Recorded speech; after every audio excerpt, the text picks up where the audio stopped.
tá mais eu, que tá aqui mais eu. Mas Então, não é, né? ela foi lá na casa da mãe. Daí ela vem amanhã. Não é a Neia, não? Não, não é não. Ela mora lá no... Esqueci o lugar como ela chama. Tá perto. Ela foi ontem pra casa da mãe. Cansação? Cansação? Fuma? Cansação? Não.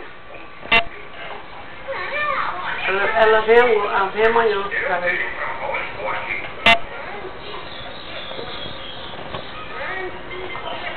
Tu desceu onde? Lá no posto, lá na rua, lá. Ah. Tive que vir a pé trazendo essas bolsas aí tudinho, lá de baixo. Oh, meu Deus. E tu Tudo pesado. Tu trouxe essa bolsa sozinha? Trouxe as 4.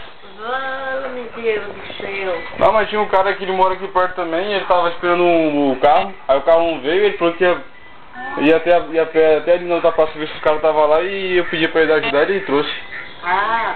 Aí veio ele. E veio gente daqui também? Desceu um cara daí.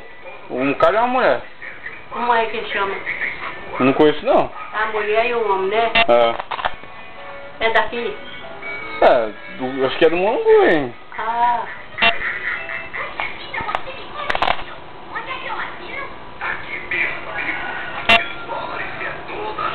Ai, ai.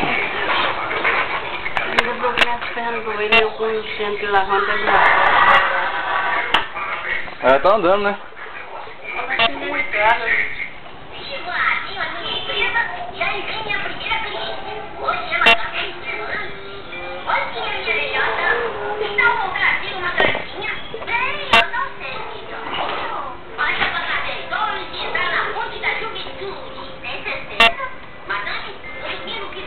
Betinha dormiu aqui mais dia, mas ela já foi embora pra casa dela.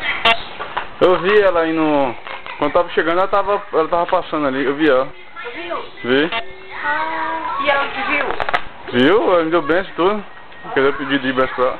E eu vi que ela estava em São Paulo, tu viu ela? Quem? Betinha que estava em São Paulo, tu viu? Ah, vi não.